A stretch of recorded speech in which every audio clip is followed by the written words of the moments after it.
அனைவருக்கும் வணக்கம்.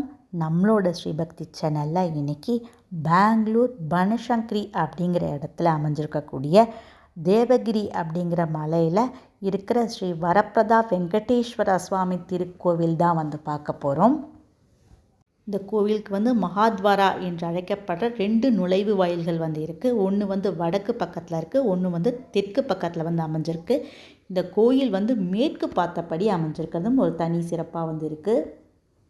வடக்கு மகாத்வாரா வழியாக நம்ம கோயிலுக்குள்ளே நுழையும் போது கார் பார்க்கிங், அதுக்கப்புறம் வண்டிகளெல்லாம் பார்க் பண்ண விசாலமான இடம் கொடுக்கப்பட்டிருக்கு. ராஜகோபுரத்தையும் நம்ம நேராக பார்க்கலாம்.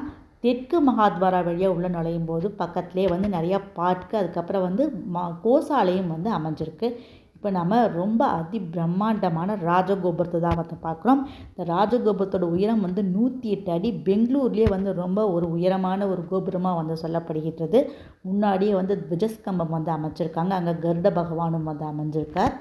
ரொம்ப பெரிய கோவில் தான் நம்ம பார்க்குறோம். சுற்றிலும் மரங்கள் இருக்குது. இயற்கை சூழ்ந்த வண்ணம் தெய்வீகமாக அமைஞ்சிருக்கக்கூடிய அற்புதமான கோவில் தான் இன்றைக்கி நம்ம பார்க்க போகிறோம்.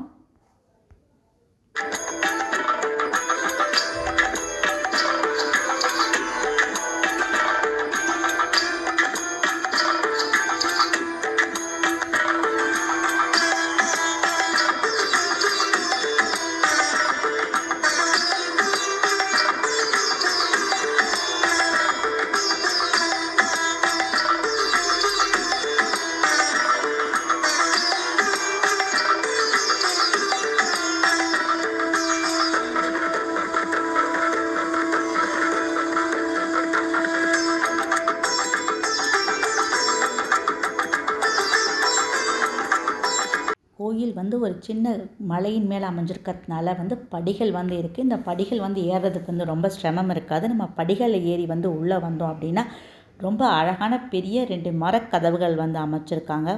பார்க்குறதுக்கே ரொம்ப அழகாக இருக்கும். பிரம்மாண்டமான மரக்கதவுகள், அது பக்கத்துலேயே சிற்ப வேலைப்பாடுகள் எல்லாமே ரொம்ப அழகாக பண்ணியிருக்காங்க.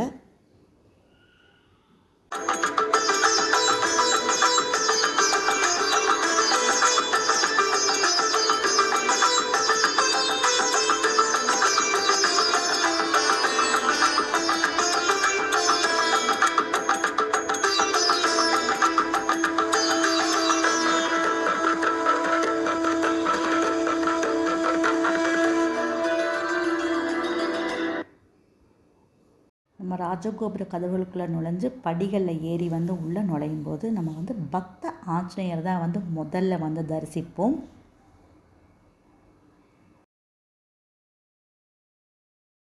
நம்ம முதல்ல ஆஞ்சநேயர் பெருமானுடைய சன்னதியை தான் பார்க்குறோம். ஆஞ்சநேயர் சன்னதியை பக்கத்துலேயே பெரிய யாகசாலை இருக்குது. அந்த யாகசாலையை தாண்டி தான் நம்ம வெங்கடேஷ பெருமானுடைய சன்னதிக்கு போக போகிறோம்.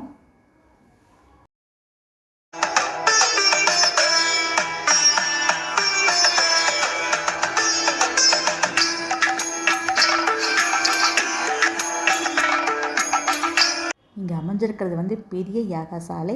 பக்கத்துலேயே வெங்கடேஷ பெருமான் திருப்பதியில் எப்படி இருக்காரோ அப்படியே இருக்கார். இடதுபுறத்தில் பத்மாவதி தாயார், அதுக்கப்புறம் ஆண்டாள், அதே மாதிரி விநாயகரும் இந்த கோயிலில் அமைஞ்சிருக்கிறது ஒரு தனி சிறப்பாகவே இருக்குது. கர்ப்பகிரக மண்டபத்தை சுற்றிலுமே ரொம்ப அழகான தெய்வங்களுடைய சிலைகளும் அமைக்கப்பட்டிருக்கு. அதே சமயத்தில் ஸ்ரீனிவாச கல்யாணமும் தத்ரூபமாக சிலைகளாக அமைக்கப்பட்டிருக்கு. திருப்பதியில் பெருமாளுக்கு என்னென்ன உற்சவங்கள் நடக்குமோ அது எல்லா உற்சவங்களும் இங்கே இருக்கக்கூடிய பெருமாளுக்கும் செய்யப்படுகின்றது. பெங்களூரில் பிரசித்தி பெற்ற பக்தர்கள் அதிகமாக வரக்கூடிய வரதப்பா ஸ்ரீ வெங்கடேஸ்வரா பெருமாள் திருக்கோவில் தான் பார்த்தோம். ரொம்ப அற்புதமான கோவில். இந்த கோவிலை கண்டிப்பாக எல்லோரும் பாருங்கள். நம்ம ஸ்ரீபக்தி சேனலை கண்டிப்பாக லைக் பண்ணி சப்ஸ்கிரைப் பண்ணி உங்கள் ஃபேமிலி அண்ட் ஃப்ரெண்ட்ஸ்க்கு ஷேர் பண்ணுங்கள். இந்த வீடியோ பார்த்த அனைவருக்கும் மிக்க நன்றி.